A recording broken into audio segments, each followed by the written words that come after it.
Hello, everyone. This is Tammy Fisher within the Doll World, and I'm here today with my wonderful co-host, Miss Georgette Taylor. Hey, everybody. Hello, Georgette. And today we're super excited to have our guest, Garrett Sander. Most of you might not know him by his name, but you definitely know him by his creations. Garrett is one of the people who created the Monster High dolls, and we all know and love those little ladies and men. Creatures. And now Garrett is a principal designer with Moose Toys. So thank you, Garrett, for joining us today. Thank you. Thank you so much for having me. It's a pleasure to be here. Oh, yeah. So we're just super excited to have you. So we're going to start where we start, and that is, tell us about your doll journey. How did you start it, and how did you end up here with us? I guess I started with a kid. I always had toys and dolls. I was very lucky. My parents never said this is a boy's toy and this is a girl's toy. I didn't really know what was a boy's toy and a girl's toy until I got to probably elementary school. So I had Barbies as a kid. I had He-Man as a kid. I had She-Ra as a kid. It was all just one big toy box. So that was really great. And I just never really stopped playing. I always kept buying toys and collecting them, whether it was action figures or dolls. And then in high school, wasn't quite sure what I wanted to do. So when I was applying to college, I knew I wanted to do something in art, just wasn't quite sure about it. And so I ended up going to USC and studying art there.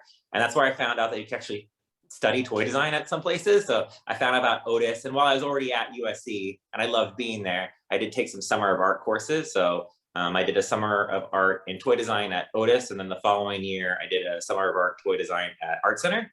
So that was really great just to learn a little bit more about the ins of the toy world and how they did stuff. And then I studied graphic design and sculpture at USC. And it was at USC that I was actually able to make a contact at Mattel. So my painting instructor, she had a student who she knew was working at Mattel. And she had heard me talking about wanting to get into toys. And so she connected the two of us together and we emailed, and then we met up for coffee and I talked to her. And she ended up getting me an interview at Mattel, which was pretty cool. Nice. Though I was still in school, so I couldn't take the job just yet, but it was a great experience and sort of got to see who people were and make some connections. And then about a year later, once I was done with school, they actually called me again and they had a position opening in their packaging department. So for a designer. And so I started as a temp at Mattel in 2004. And I was in the packaging department. And when I started there, what does that mean? You made the boxes? I was designing the boxes that the toys went in. Okay. Yeah, so when I first started, I was helping out other designers. So I worked with the designer Flo. She was doing the Winx Club packaging when Mattel had the license for Winx Club dolls. And so I was helping out with some of that. And then I helped out on Shorties. I don't know if you remember that brand. They were those little tiny dolls and you could pop their heads back and forth. They were pretty cute for the packaging for that. And so I did a couple years in packaging where I just sort of get experience under my belt. And then I got to have some projects of my own. I worked on a brand called Pixel Chicks where I got to sort of do the whole branding for it. It was that little house that had a digital doll inside. Well, I didn't do the product. I got to do the packaging and come up with the branding for it. That was really fun. And then I made the transition to the Mycene packaging team, which was a lot of fun. We had a lot of money back then to do really cool packaging. And it was great working with the Mycene team. And it was on the Mycene team that they were looking to do a new flanker brand. That's what Mycene was called because it flanks Barbie. So Barbie is like the #1 brand because she's just so big. And then Mycene was a flanker brand because it sits to the side and it's for the girl who's maybe grown out of Barbie or looking for something slightly different. And they were looking for a flanker.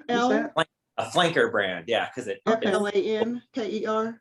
Yeah. It'll Okay. Side. Yeah. Okay. And so they're looking for a new one to do.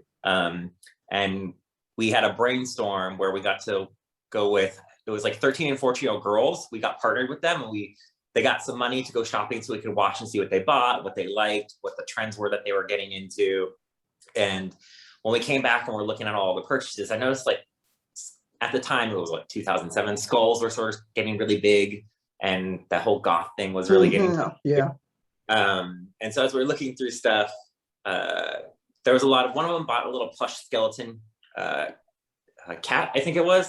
And the tagline of it was Sklanimals. Have you guys ever heard of Sklanimals? But their tagline was "Dead animals need love too." And I thought thought, well, wouldn't it be funny if it was like dead dolls, because dead girls need fashion too, and you know, people laughed and thought it was hilarious. And there was one other person who's like, oh, that's really, maybe we should do like dead dolls. And we started talking back and forth about dead dolls, and then everyone else in the group was like, can you guys please stop talking about dead dolls? Mattel is never going to do dead dolls. It's just not going to happen. We need to let it go. So we're like, okay. But I still thought there was something there, and so I went home and started thinking about it. And that night, I think I drew like a zombie girl and was like, oh, what if they're all zombies? But then I wanted a reason to really buy all of them and really make sure that they were different, and you wanted to get to know different characters like that. I was like, well, what if they're all different monsters? And so I did a quick sketch of Frankenstein, which if people want to see, it's on my Instagram, so you can sort of see it there. It's the first sketch. I mean, it doesn't look anything like what she turned out to be, but it was just sort of the first idea on paper. And I was like, oh, I think there's something there. And I happened to call it Monster High because it would be a high school where monsters go, and then started roughing out some of the other characters that could be there. And I was talking, when I went back into work, I was talking with some of my coworkers about it, and they're like, oh, this is really cool. And I was like, well, I mean, if you guys want to help, we could all get together and brainstorm. So we all got together and started brainstorming this Monster High thing. And we put together mood boards. We put together a rough little character Bible, did some quick sketches, some character bios, and we presented it back to the product team. And they were like, there's something here, but I don't know, monster dolls. Because at Mattel, they have a lot of research stuff. And at the bottom of the list is, for play patterns for girls, is aliens and monsters. So it wasn't, you know, so we're uphill battle from the beginning. But they were like, you know, we're going into testing anyway. You guys have the same criteria, sort of materials we need to bring into the test. So we'll just put it in and see what girls say. Okay. And so I remember being at the testing, because I got to be there. And I was just like, oh, I hope they like it. And I was like, they're either going to love it or they're going to hate it. You know, it's like one of those things. And it was crazy because they just went crazy for it. Like, it was like they want to know more about Monster High. And there was, I think, 4 other concepts that we were testing. And the hands down, every single time we showed it, it was just the #1 thing that they wanted to see and learn more about. And they were like, I want to know more about the monsters. Like, what do they eat? What they like and stuff like that. So that was really great to see. And it was, at the time, I haven't been there for a little, at Mattel for a little while, but at the time it was the highest testing concept they had ever seen. So wow, it sort of became this thing where I think people weren't quite sure what to do with Monster High, but because it tested so well, they knew something had to happen. So it got to keep forward and stuff like that. And so it was, I mean, it was 3 years later that we finally launched it. We did a lot of work on it. It did get pushed out twice. So I don't know if it was supposed to come out in 2008, and they're like, oh, let's hold it. And we had tooled the entire line. So we had done all the tooling for all of the characters. So it was already, they cut the steel on all of the molds. Okay, yeah. Okay. They could manufacture all of the toys. Okay. And then Wow, so you guys did all the tooling already? Yeah, oh, yeah, wow. it was all done. Wow. And then 2009 came around, and they're like, oh, let's hold off on it still. And at that point, I was like, it's not going to happen, because I'd been around long enough to know that when things get pushed out twice, they just don't happen. So I was like preparing myself, this isn't going to happen. It's fine, whatever, just move on. But we had a big management change. So they moved a whole bunch of people around, and our new management, Catherine Demas and Susie Lecker, they were like, why are we sitting on this brand? And they helped get it out the door. And so in 2010, we launched it, and the rest is sort of history. So we Oh, monstery. No. yeah. That's great. That's a great story. Yeah. So that's interesting, because there's a lot of discussion about Mattel buying Monster High.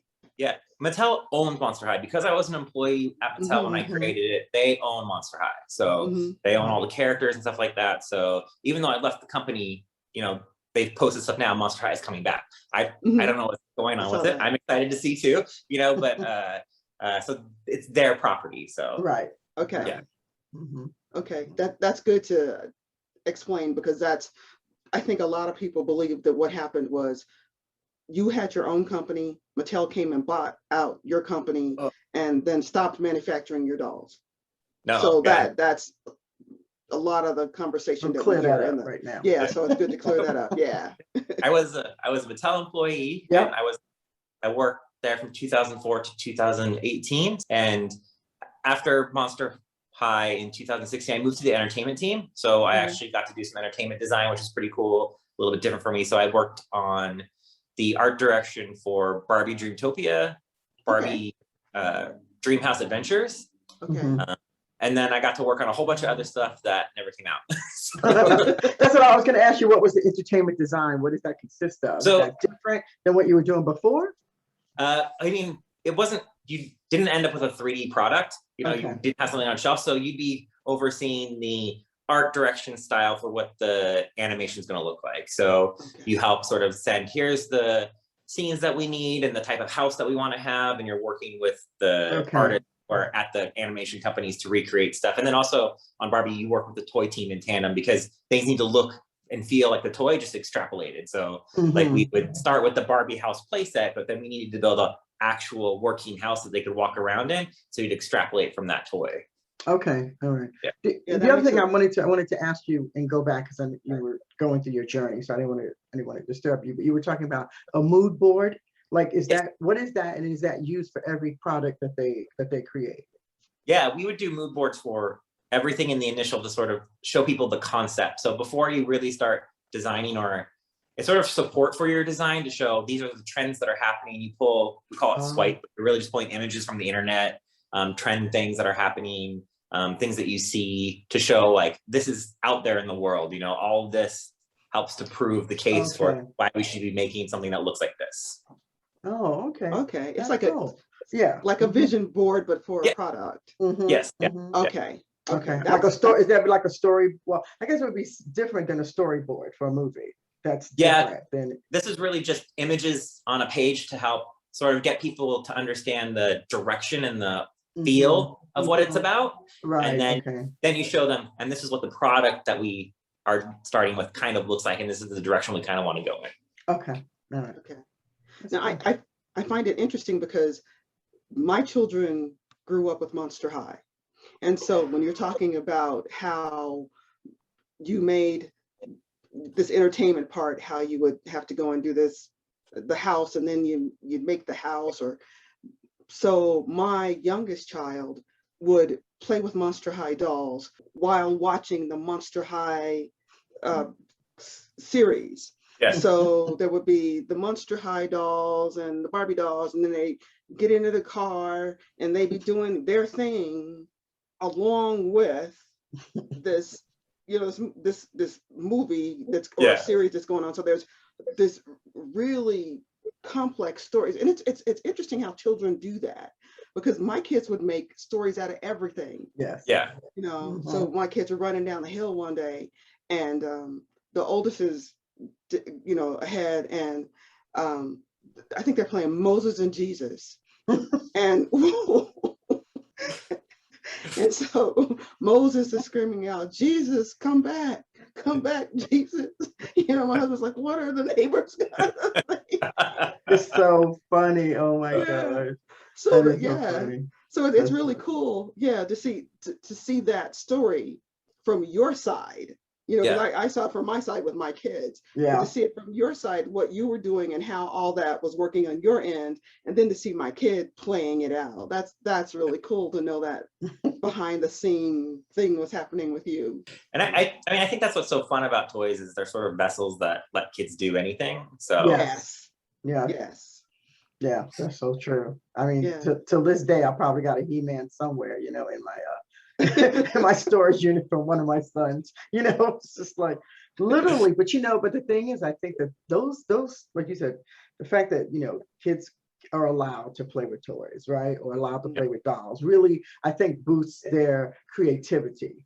You know, because I mean, honestly, to this day, my son loves He-Man, he loves Power Rangers, he loves a lot of those things, and he winds up making a career out of that too. You know what I mean? It's a podcast and stuff for him to, you know, create his own outlet from things that he played with and just had a great, you know, opportunity to be creative with. So I'm so listening to your journey is really exciting, because you dabbled into a lot of different areas of art.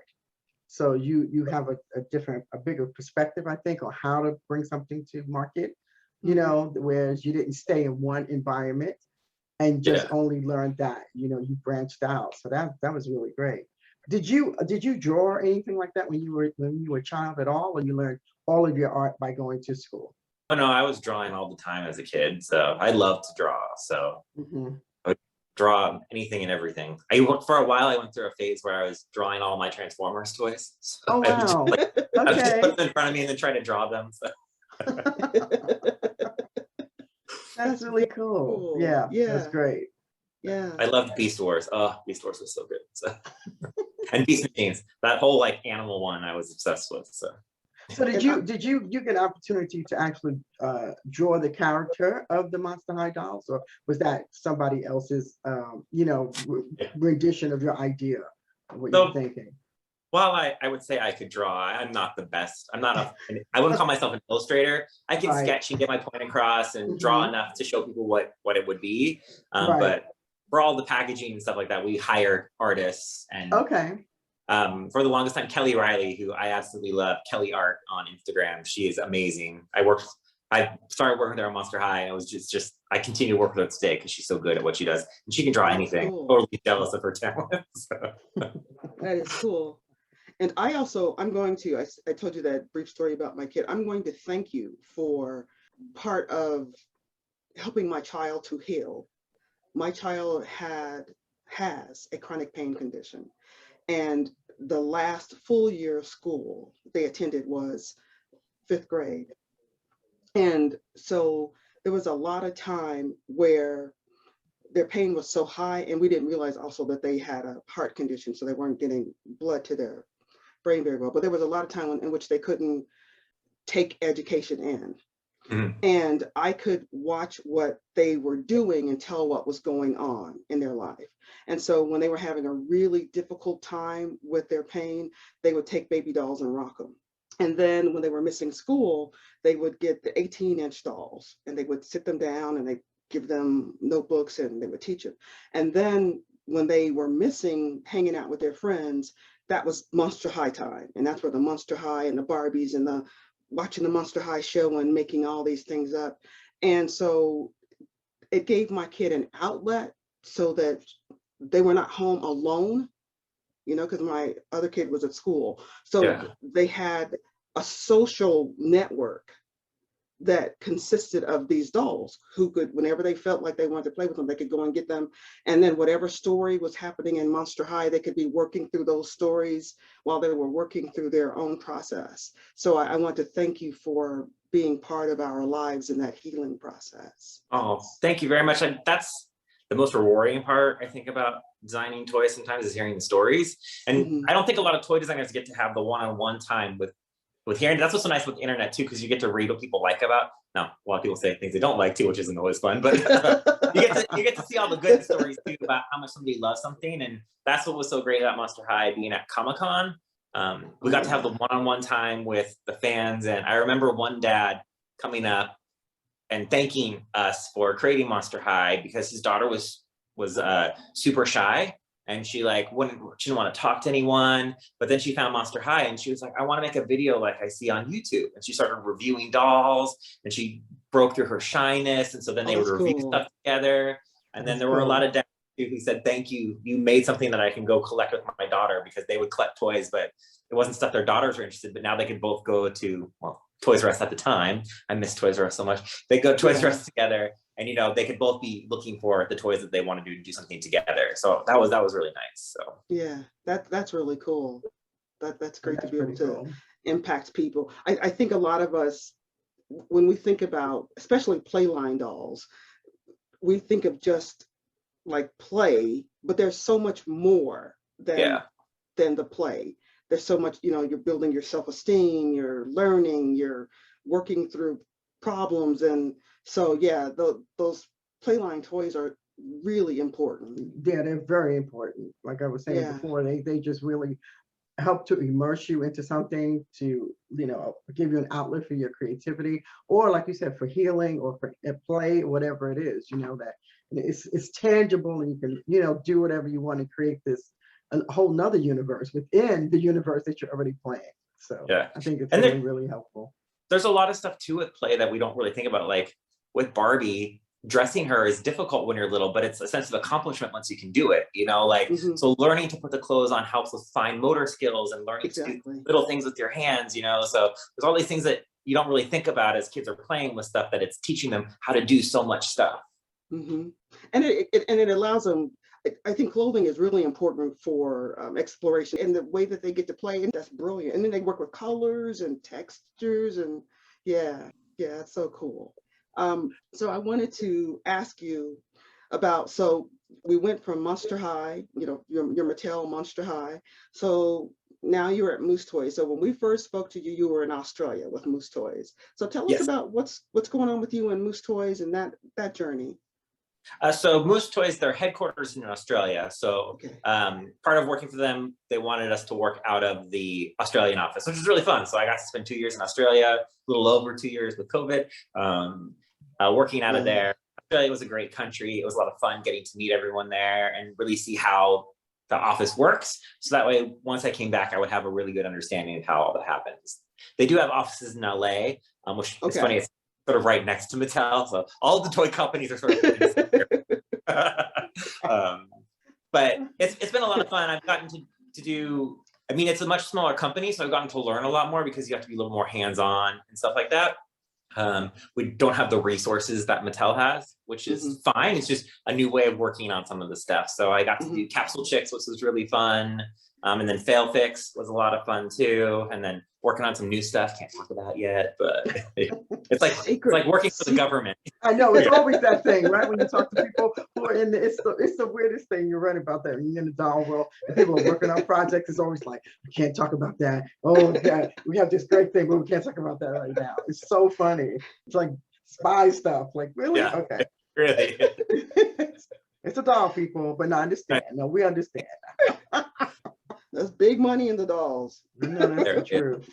That is the truth. So what is your position there? Are you creating the actual product? You know what I mean? Or coming up with the lines that they have, or what do you? I'm a principal designer. So while I don't have any direct reports to me, I do oversee sort of the design and execution of product in the girls division. So while I worked on Capsule Chicks, I didn't necessarily design all of them. I worked with an outside illustrator, Whitney Pollitt, and then also Kelly Riley too, to come up with how they looked.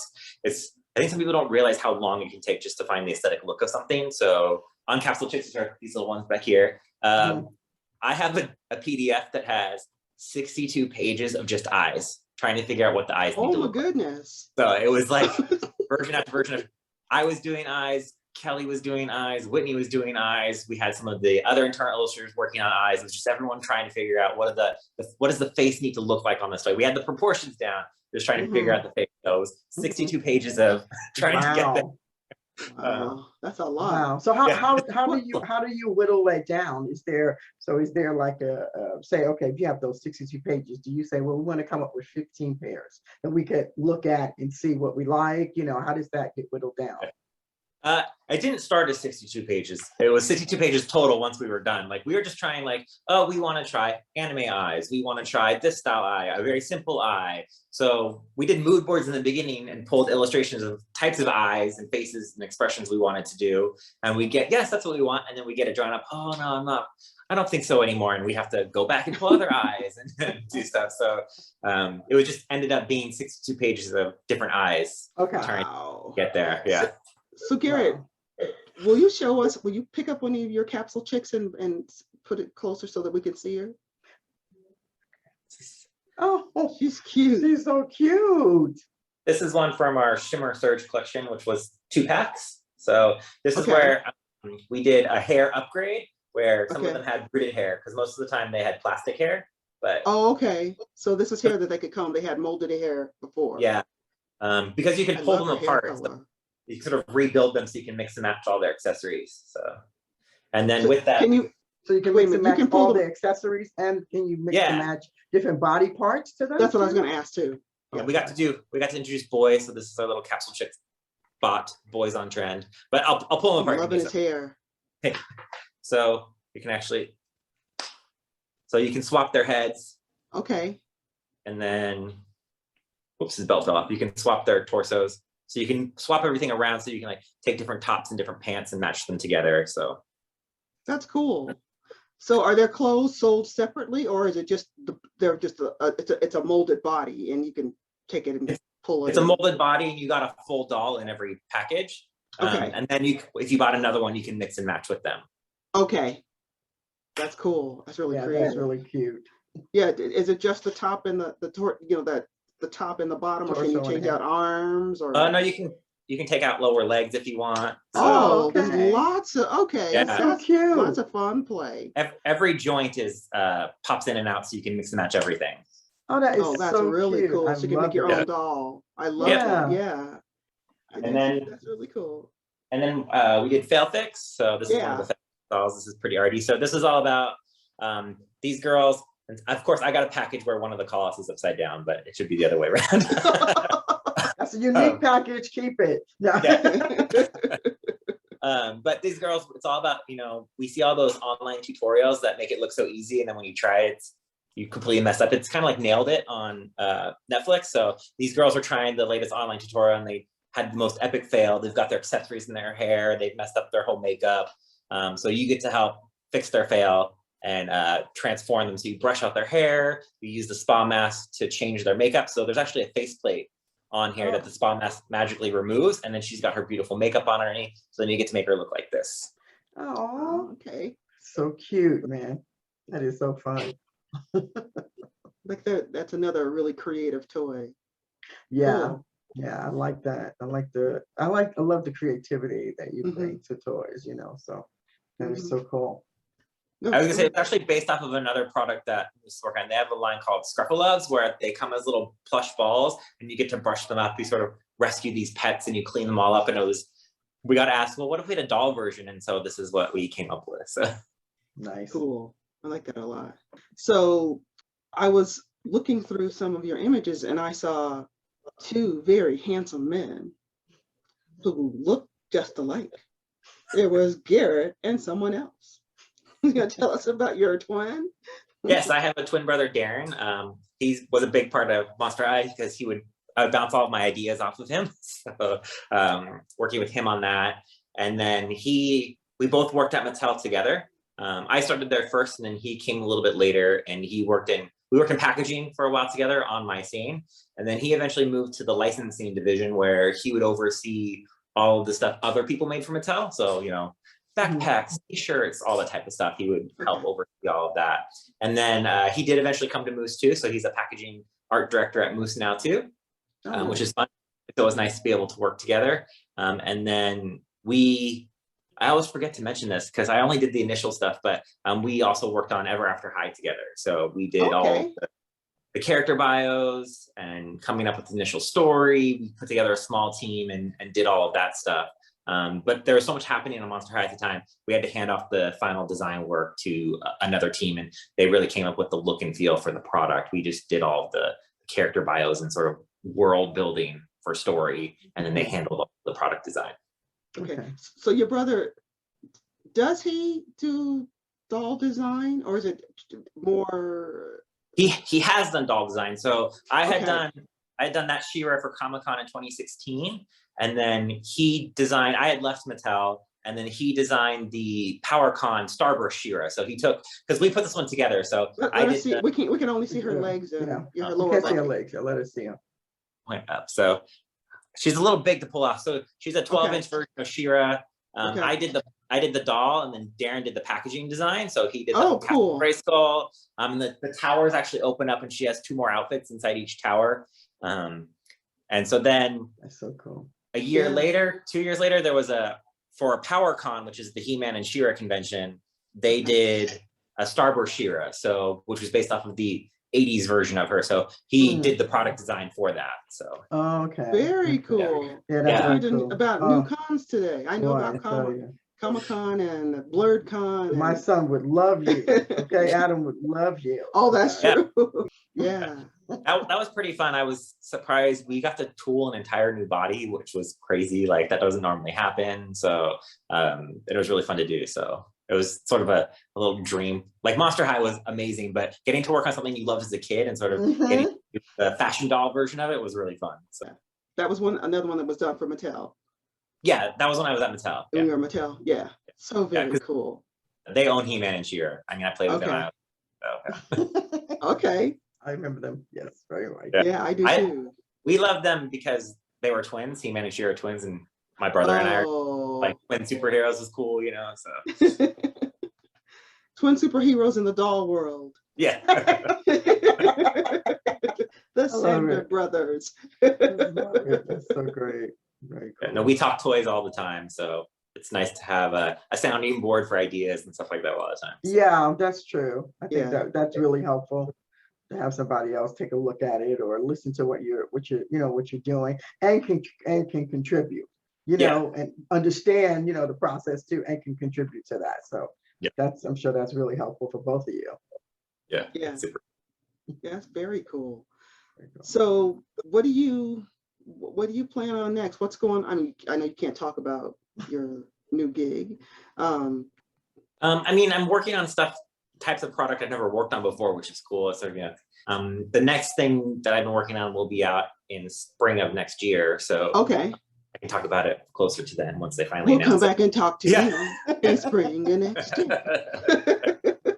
But I think too, like, it's also working at a smaller company, and there's a lot of ideas that you work on that just also don't ever make the light of day. So there's, while the next project we're working on isn't coming until spring, there's been lots of other things, that we tried to get off the ground that for whatever reason, don't happen. Like sometimes we show stuff to buyers and they're just not into it.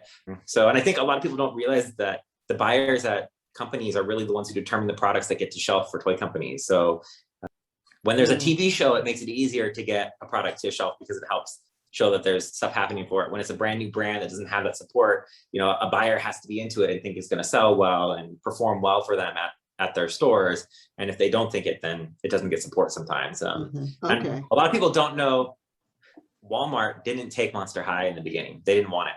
They said no to it. So it went to Toys R Us and Target, and then it started to sell great, and then Walmart came and asked for it. But and that's one of the hard parts too, not having Toys R Us anymore. Toys R Us used to support almost every brand. They would take the chance on stuff.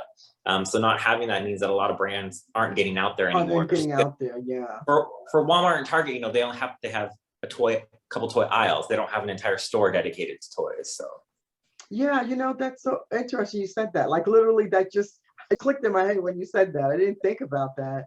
The fact that, Walmart only has a couple of aisles and not necessarily the whole store. So you're way more limited, to the things that you can bring into a store, and also limited on how many people you allow to share, the products in the store.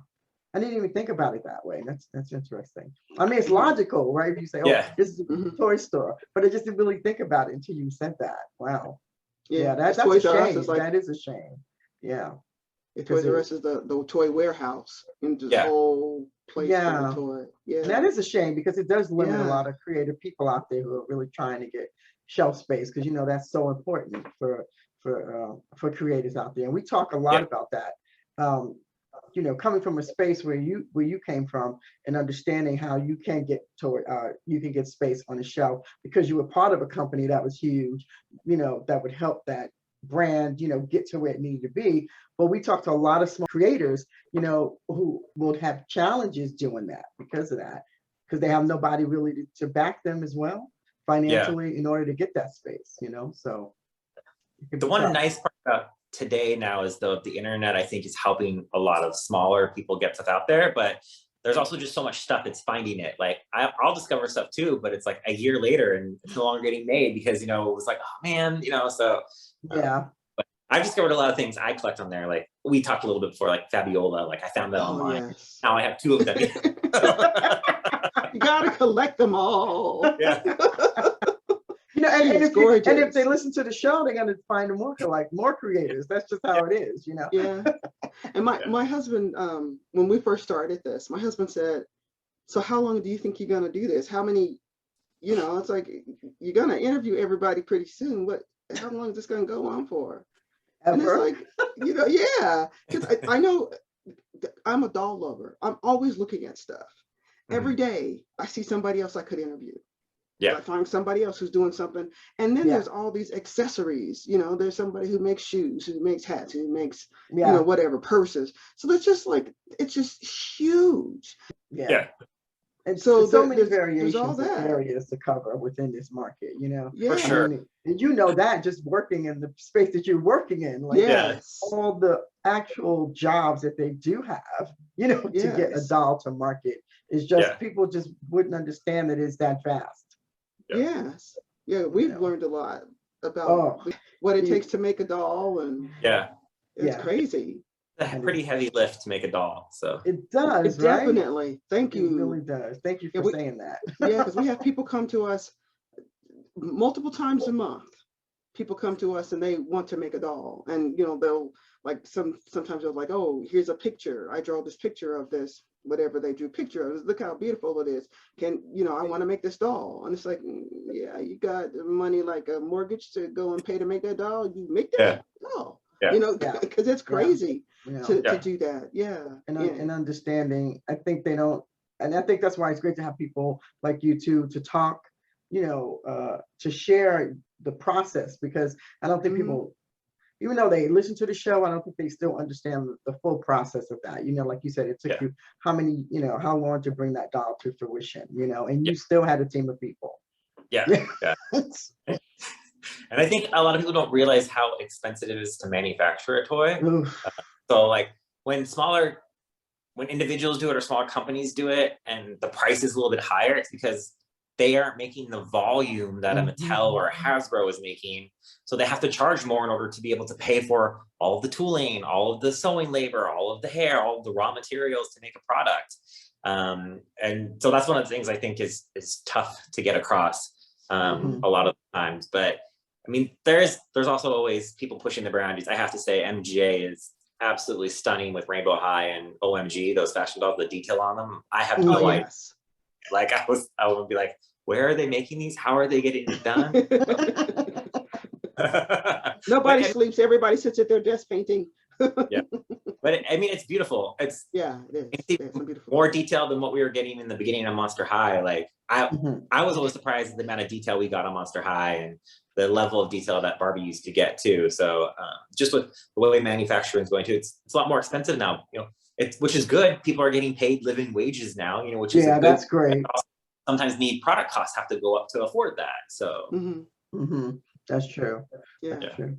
So look, when we were talking, you were saying since now you're in a smaller company, I guess the thing's a little bit different, obviously, because it's less people, and you don't probably have the mass. But what is the most challenging part about being in a smaller company, and then what's the most rewarding part of that? I think the hardest part is because I started at Mattel, like when you're there's an entire fabric room that you walk into and you're like, oh, I'm going to choose my fabric. And then you have an entire room full of hair and you just go in and pick the colors you want. That would be great. There's there's entire rooms of like bodies and parts so you can kit bash things together if you want it. And you have face painters and hair rooters and model makers and seamstresses to get everything so you can sew up prototypes and stuff like that to really help showcase the stuff. We don't have that at Moose. So we don't have hair rooting, we don't have face design, we don't have a swatch library, so it's really trying to find examples of that so you can share it with the factory to say, this is what I want to do, and these are the types of things that I want to do. I think it's a challenge, but it's also made me better at showcasing or explaining how things work and how to do stuff, to try to make sure it's clear for the factory and your Asia counterparts that you're working with who are going out to the factory. And especially now in COVID, like we can't make trips to the factory. So we rely on our Asia counterparts to go out there and be our eyes, for design and make sure everything's being executed correctly. Okay, very cool. And the rewarding part? I think you have a lot more ownership, although I got really lucky on Monster High. I had a lot of ownership that a lot of designers don't get to see on product. But you do have more ownership. It's a smaller team, so you're working a lot closer with stuff. It's I guess it feels a little more grassroots and like you're working as a team to build everything too. So not that doesn't happen at bigger companies, but it's sort of like, you're all in this together and trying to get stuff done. And we can work a bit faster too. So that's kind of nice. We don't have an 18-month timeline. We could do it in 6 months if we have to. It's not ideal, but you can do it in 6 months. So. Oh, that's very cool. Yeah. Is that because you don't have to visit so many other, not chain of commands, but you don't have to get approval from so many different other places. So it makes it makes the timeline, you know, shorter for you guys to come together and say, this is what we want and move on. Yeah, there's not as many levels. So you can sort of streamline things a little bit better to push things through and get them done quickly. So yeah, that's really cool. I'm happy. Yeah. You've given us some really, really good information. There's these people, you know, we can't wait to talk to, and we get to fangirl. She's fangirling right now, Garrett. So I'm having a fangirl moment. I'm sorry. And it's funny when they occur because, you know, so you're sitting there and you're having this conversation. You've been talking to this person and all and these admiring things. them all at work, and it's like, wow. And then it's just talking to us. Yeah, then it's one, it just out of the blue, it's like, oh my God, I'm talking to Garrett Sander. You know, I know for you, it's like, I'm Garrett Sander. But for, you know, it's just, we have these realizations, and we've been doing this show for, you know, almost 18 months now, and it's still happening.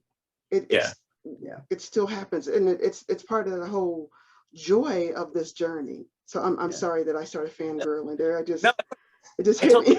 I was gonna ask you guys, who do you fangirl over? Because I mean, fanboy over, whatever. I don't even know the term. I mean, working in the toy industry, it's, you know, it's still kind of small. People stay within the toy industry usually, and so what's been really cool is getting to meet people who worked on the toys you play with as a kid. Like my old boss, Catherine Demas, she worked on Gem, you know, and I loved Gem. Oh, Gem and holograms. Yeah, so that was amazing getting to, you know, meet her and hear some of the stuff about the things that she worked on.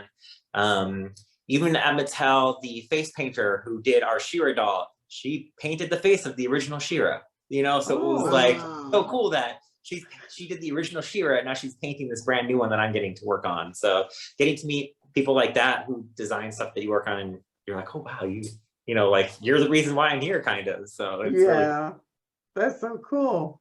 I'm always amazed that I'm not really a customizer.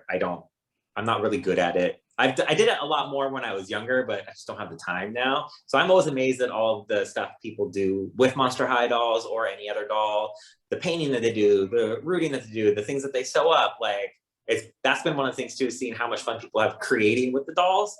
Yes. And even though it hasn't been around since 2018, they're still buying dolls that they can find and recreating new stuff with them. It's always so fun to see all the cool stuff that they're creating. So that's inspiration to me, you know. It was like, wow, they're still continuing to create off of this brand. So yeah, I think that part of the reason that Monster High holds that, I'm going to say, if it's not the highest spot for customization, it's one of the highest spots.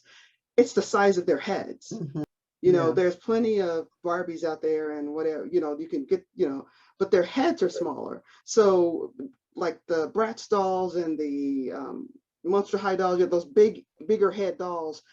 Allow you to, you have a bigger canvas to play with. And I think that they encourage people to, you know, to play, and to, you know, you can make it oopsie and it's not the same. It's like, you know, you make it a bad stroke, and it's like, okay, I can clean that up. Whereas if you do it with the Barbie, it's like, well, yeah, half of her face now has a big red stroke, you know. So I think that that's part of it, and also that their articulation, you know, and there are more and more articulated dolls. But I think that her because there's many of them, articulation and you, Monster High set some standards in place. At least I believe they did, with things like colors. You know, we're used to seeing dolls that emulate human color, but then we get a blue doll, a pink doll, a green doll. So we saw the colors come in. We saw them with, you know, Frankenstein with her neck plug, the fins on this one, and the drips on that one, and, you know, so there's all these amazing things. So I think that Monster High pushed creativity, and it helped to push the creativity for the customizers, because again, it's that canvas. The canvas is different. The head is bigger. You've got a blue body, you know, or you've got these funky ears, or you know, there's all these funky things. It's like, oh, I never thought about doing a da da da da da. I think Monster High is, if I were writing a history book today about dolls, there would definitely be a chapter on Monster High and how it has impacted the creativity in the doll world and how it has helped to set that whole community of customizers in place. How it is one of the foundational dolls for doing that. You all did some great work with Monster High. Oh no, thank you. We had a lot of fun on it. Like looking back on it, get a little teary. It's one of the best experiences of my life. Even just working with the design team, like one of my best friends now is Becca, and she's still at Mattel, and I know that Monster High is in great hands because she's working on it.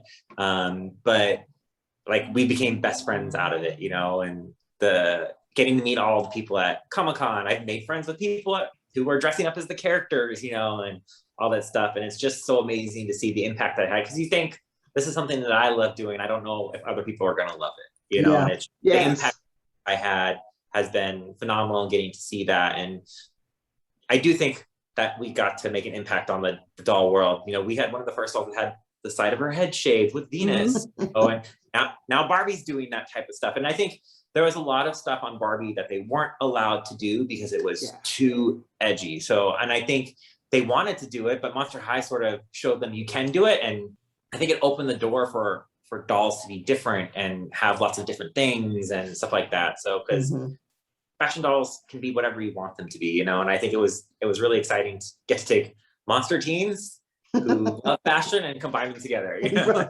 And that's the thing, like you created another opportunity, right, for the youth and the young girls who love that doll to feel like, and we talk about this, feel represented in a way. You know, and we know representation is important, whether, like you said, whether it's a Monster High or, you know, or some other doll, but and it allowed them to feel like, hey, I belong in this world now, in the doll world, and now we can just have fun. That's huge. That's really, really huge. And I think that's another reason why they became so popular, because people felt like I belong now in this space, you know, and the dolls are cool and funky and we could do what we want, and this is who we are. Thank you. And I think one of the things behind it too is like with Monster High, they couldn't hide who they were because they were monsters. And I think so many of us at one point in our life feel like a freak or we feel like we fit in, but there's nothing they can do to change who they are on the outside. So they have to accept it and move forward with it. And I think that was the message behind it, was just they're monsters, but they love who they are and they're just trying to be the best monster they can be, you know? So it was so much fun to work on. So like one of my favorite things was always designing the shoes. We got to have so much fun designing. Oh, yes. Oh, my goodness. Yes. Yeah. And I know that they all wore high heels, but it's really fun to design high heels. No, their shoes are, And even, you know, so we were talking about customization before. There's a whole set of customization that just happens with your shoes. Again, it's a different canvas. You know? It's just, this is just so much behind the Monster High dolls. And I mean, I always have to say a huge thank you to everyone who touched it, because it was through all of them that we got to make it happen. So when we first pitched the idea, other people got excited and they came in and helped do stuff. And, you know, whether it was helping to figure out the final look of the doll, sculpting stuff up, sewing clothes together for all of our presentations, you know, they're the reason we got to get it to shelf and get it in everyone's hands. So that's cool. It's not, while I did have the initial idea, it wasn't just me who made it happen, you know, so. And I mean, and I think that's the thing too. A lot of times people tend to not think that, yes, it may have been a person that said, oh, well, let's create this product or whatever. But without all the other people involved in that product still doesn't really go very far. Because even if you can build your own product, you still need other people to support that, to market it, you know what I mean? To accept it, to, you know, connect you with another person, to move on. So it really is always a team effort, no matter, you know, no matter who comes up with the idea, honestly, it becomes a team effort, you know. It's the doll world. That's true.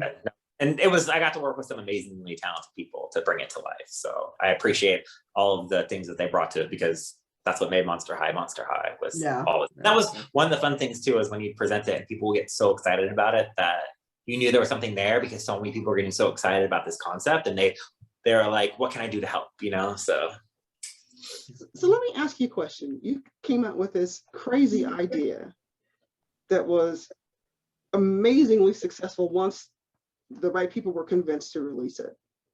So I'm assuming that there was disappointment and having to wait and just, thinking that, it's not going to come. So then you make this doll. I mean, you guys make it and it's produced and it's amazing and it sells like crazy. And, what is it? 5 years after the last one was made, they're still out on the market being, people are still buying them and the value's going up if you look at the eBay and whatever. Dealing with all of that, why didn't you start your own company?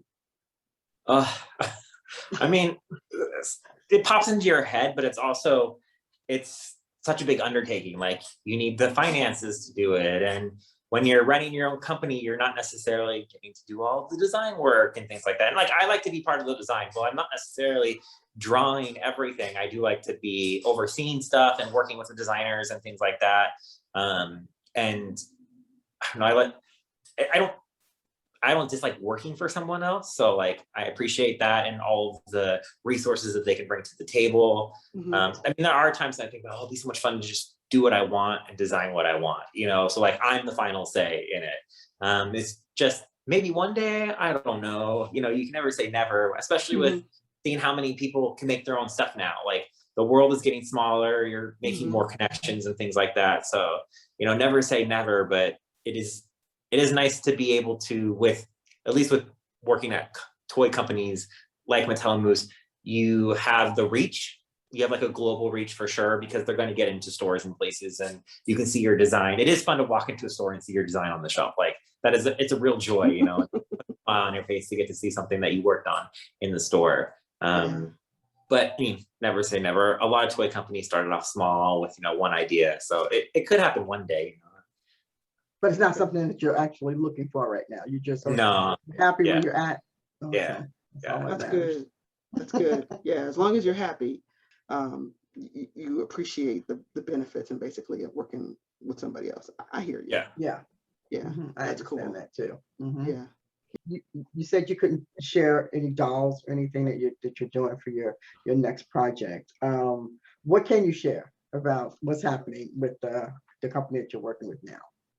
I mean, unfortunately, also I'm working on currently isn't coming out until next year. So I can't really talk about any of it. I mean, I was able to talk. We did Capsule Chicks. It came out. It's not continuing, but it was a lot of fun to work on. The same with Fail Fix. We had a lot of fun doing it. It's also not continuing, but I was really proud of what the team did. It was the first doll that Moose made, a full fashion doll, and we worked really hard for the face paint to get it looking beautiful. I think our head sculpts are amazing. It was the first time I got to do inset eyes on the doll, which is really fun. This is the Fail Fix doll that you're talking about. Yeah. This is the Fail Fix doll.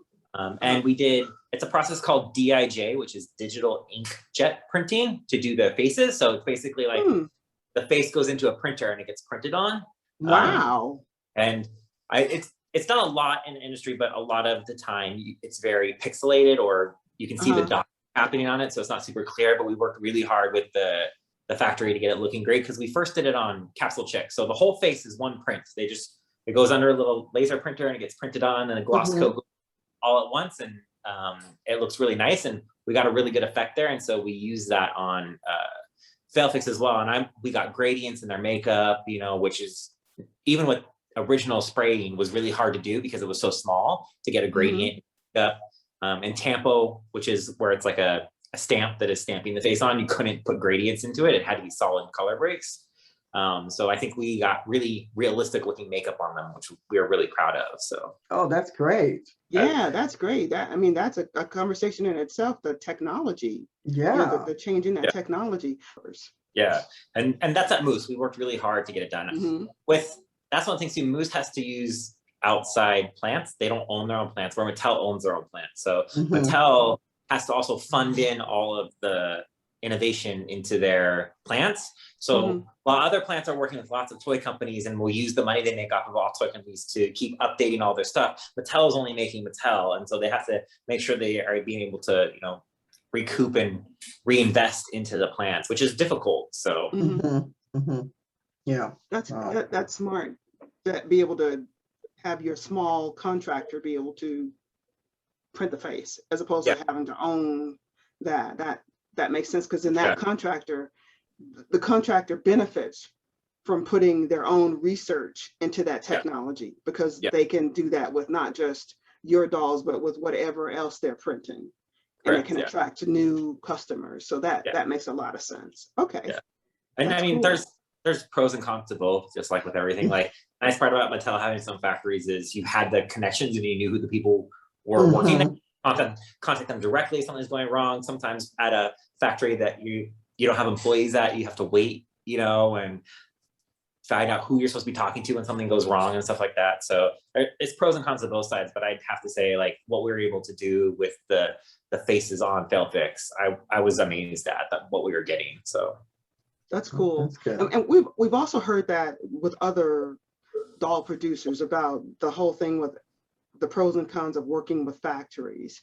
So we saw with Doug James and his CED dolls, there was a change in the person who was doing the actual sculpting of the dolls, because they went in with ideas and the factory sculpted the dolls, and they got this doll face that they absolutely loved, and the person left and the company would not tell them who that person was. So we hear about the pros and cons of that, so but that's good. It's working out. And I'm excited that you all have been able to fix that pixelation, because that means that somebody knows how it works. So we should start seeing it on the other dolls, because the technology exists. I mean, if you get out a magnifying glass and you look really close, you can see it. But I think the regular, especially with how kids are playing with it, and like even my expectation, I have high expectations. I think it looks great. Like, if you really do have to get out a magnifying glass to see the pixelation in there, but it's just what you can do now. Like, you can do so many different types of makeup. You can do all those trends with the printing and stuff like that. So that's what I think is about it. Yeah, that's cool. Yeah. And that's what's tough sometimes too, is you want to design stuff that collectors like too, but sometimes, it's just not possible, or not really, the toy isn't intended for an adult to play with. Play with. But I think we found a great middle point with Monster High. Like, it was really the aesthetic and the look and the details that made the brand what it is. And I think that's where a lot of times you get the overlap. And I think it's great that there's overlap and that collectors want to collect into it too. But I also think, like, with the internet, there's a lot of mean things being said now. And like, people will attack the designers now because they find them online. And it's just, you don't work for the companies, and you don't know what goes into having to design something. You're not part of the design process. You're not part of how the company has to make money, all this type of stuff. So sometimes take things with a little grain of salt. And I think it's fine not to like something. Like, I understand sometimes you want to say, I don't like this part about it, but there's a nice way to say it and a constructive way to say, I wish you would have done this instead. And then people are more open to it. But, like, swear words are being thrown left and right. People are saying, you should die for this terrible design that you did. You're ruining the whole brand. It's like, we don't need that type of stuff, And I would have hoped that a lot of people who are fans of Monster High would have learned that's not how you should be talking. That's not how we should be talking to each other. Like, we can have different opinion and we can have all this stuff, but we need to be able to talk to each other in a constructive way. So. Right. And then there's flaws and little missteps and a lot of things that you collect. And I think part of what both you said was correct, in the sense that it is a play line. Listen, if you want a collectible doll, then if it's something that you're going to collect because your child has discarded it after 10 years and you find it, then you should understand that was not built for that. It's built for something else. So and if you're looking for a collectible doll, then those collectible dolls are built for collectible dolls, and that's a whole different process and intricacy of what they go through, as opposed to a play line. So I don't think people should be doing that to anybody that's out there working hard and coming up with ideas and designs. And like you said, unless you're working in that space, it's really hard to make those kind of comments to other people about their work, so. But I mean, again, if people don't like things, I think it's fine. I don't want to say that you can't have an opinion about something. No, I understand. It's just the way that we talk to each other about it, so I think We should be more respectful. That's all. yeah, Yeah. yeah.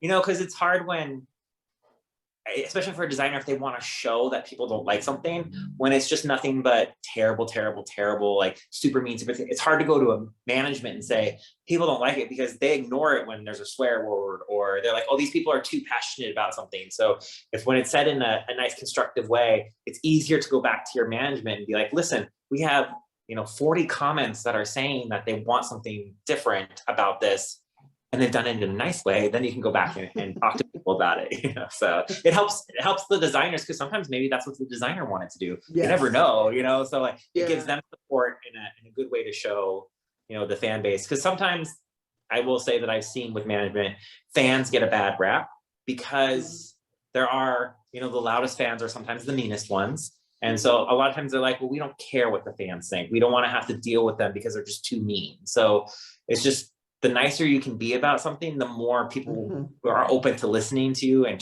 then changing stuff. So that's good. That's good. That's good to share that. I mean, it's not just really good. Yeah, it's not just in the doll community. Like I collect action figures too, and I see some of the action figure collectors, and they're just so mean about stuff. And I'm like, sometimes I want to be like, do you even like doing this anymore? Like, if you're just gonna, crap all over everything that's coming out, maybe you should consider not collecting more. So yeah. Because it should be something you enjoy and you have fun with, and yes, you can pick things apart too, but at the end of the day, you should enjoy getting to buy something, and put it on your shelf and, stuff like that. So, yeah, no, I agree with you. It's especially painful with people who are attacking the people.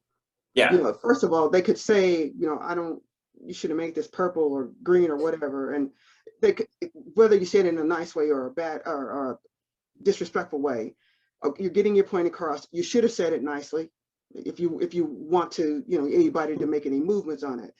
But it's a totally different thing when somebody says, you should die. Yeah. This doll is so ugly, you should die. It's like, really? Go kill yourself. I know. And there's that whole part of the internet culture is so destructive. Yes. It just so unnecessary. Yeah. I totally agree. I mean, I feel like we lucked out a bit with it, because when Monster High first started, like Instagram was just starting. We didn't really have an Instagram. It all came a little bit later. So while there was there were like chat boards, nobody really does those, or message boards, nobody does those anymore. But because we also like to go out and see what people liked about the brand and what they didn't like. So that way, as we design future stuff, we're like, oh, they really like this character. Well, we want to bring them in somewhere, to give us reasons to do that and things like that. So, and with Monster High, one of the things that you did that was different was there weren't clothing packs. We had some fashion packs. We didn't get to do a lot. Unfortunately, with the way things are now, most retailers they call it complete play in the box. So they want like a doll that's already in a fashion, or that's why a lot of play sets now come with a doll. So, which is hard because the doll is so much more expensive to make than a play set a lot of the time. So most of your money is going to the doll, and then you're trying to give a decent enough play set in there. Right. Because their whole thing is when a consumer comes in, they're thinking of the mom or the grandma shopping who just wants a gift, so that they can be like, oh, I don't have to buy two things. I can just buy one thing and go home and wrap it. So, which is tough, because I don't know, when I grew up, one of the fun things was going to go pick out just a new outfit for Barbie, Yes. So I miss fashion packs a lot too. And I think that they're really fun. It's just hard to get retailers back on board with fashion packs. So. Interesting. Yeah. I didn't know that's why they did that. Yeah. So a lot of it's ease for the consumer, and you have to think unfortunately, not every consumer is a collector. That's just the way it is. And so you have to think of the broadest range of people who are going to be in the store, who a lot of times they want to grab something quickly. So they see, oh, there's a doll, a play set, she's got an outfit, perfect. This is exactly what I need. So okay, that makes sense. Barbie still does do fashion packs, and I do try to buy them. Yeah, so I do see that, yeah. Making them, but yeah, I love fashion packs because it's always nice to just I just want a new outfit. I don't need an entire new doll. I have a doll that I like. I just want to be able to put it in new stuff. So, well, that explains it, because there was a lot of complaints about, I've got 10 Frankenstein dolls, because there's every time there's a new doll, I just want a new dress. And so that explains why there was no, or very few new dresses out there. Okay, and that makes sense because, again, without knowing the details, we don't know the whole story. We just go to the store and we see the doll, and it's like, why do they keep making us buy a new doll? Yeah, and So, a doll will always outsell a fashion pack. That's just because most of the time people are coming in and they need a doll, so the dolls just sell better than fashion packs. Now, do I think that we, as an industry, we could rework some stuff so we're not being quite so wasteful with so many doll products? Of course, like I would love to have a doll that's just like a basic doll that you buy, and she gets different hair and different makeup every now and then, but then it's really about buying her outfits for it too. Like the way Barbie used to be, it was really like you bought the doll and you had to go buy her outfits, but it's just not the way people shop right now. Hopefully it eventually changes. I think with all the environmental concerns that are happening now too, and being less wasteful, I think we're starting that direction happen, which I think would be really great. Like you have your doll. It's a little bit like American Girl. You buy your doll and then you buy all the stuff for her, and you keep buying stuff for that doll. You're not going out and just buying a whole other doll. So, but it is, we do live in a capitalist society where it's, toys are a commodity. So it's just how it is right now. And it's not that it's a bad thing, I think there's a lot of great dolls out there, and with the amount of dolls that we get, we are getting to see things like body diversity and lots of different ethnicities happening, and even prosthetics that with just having one doll you probably wouldn't get, because you'd be buying, they want the #1 selling doll just to be on the shelf all the time. So and we're getting to see a lot of stuff like that now too, which I think is really great. No, that makes a lot of sense. So, okay, Garrett, this has been a brilliant show, and we've learned so much. I appreciate you. One of the things, every show is different, and every show is special. And one of the things that makes this show special is, of course, Monster High. Monster High fans are going to be all gaga.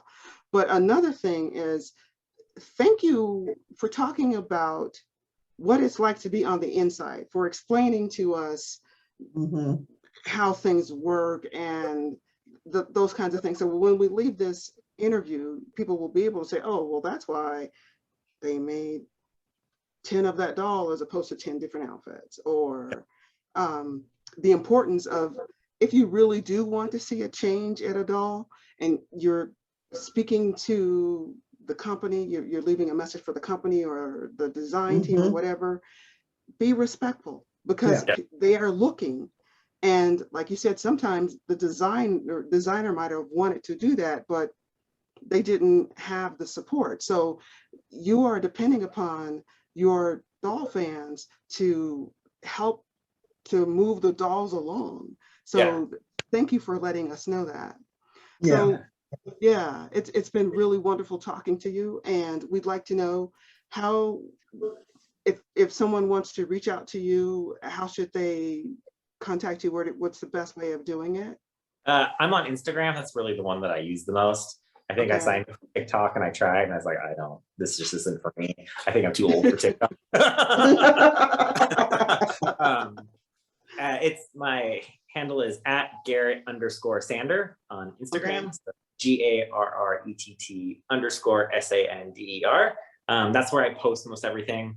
I do post behind the scenes stuff when I find stuff for Monster High. But one problem I had is I lost one of my hard drives, unfortunately. So a lot of my designs were on there that I don't have anymore. But they're in the archives at Mattel somewhere, so I don't have access to them anymore. But when I do find stuff, because I even found a whole bunch of like hand-drawn stuff, so I'm going to start posting things like that. So I try to, post things. So I think once your thing comes live too, I'll probably post something special. I found some pictures of what Operetta originally looked like before we introduced her. So we put together a whole doll and stuff like that. So I'll post those images about the time. So that's very nice. Yeah, we're excited about that. Thank you for sharing within the doll world. Yeah, no, it's been a pleasure. Thank you so much for inviting me. I love talking about toys, so it's been a pleasure getting to talk to both of you all about toys. So I'd be happy to come back anytime you'd like me to. So thank you. Oh, great. Thank We'll you. be coming. Thank you. We'll be reaching out. Let everybody know your website for the new things that, your new dolls and things that you're doing. You can check out, you can check out all of Moose's stuff at moosetoys.com. So they have their website. Failfix, I think, is still in stores, so you can check out Failfix. I think it's on clearance now, tier, but get it at a great price and enjoy it. So. Sounds great, Garrett. Great. Thank you so very much, and we look forward to seeing you again soon. Thank you so much. I Yeah. appreciate it. All right, Thank take care and you. stay safe. Okay. Thanks so All much, right. Garrett. Bye. Bye-bye. Bye.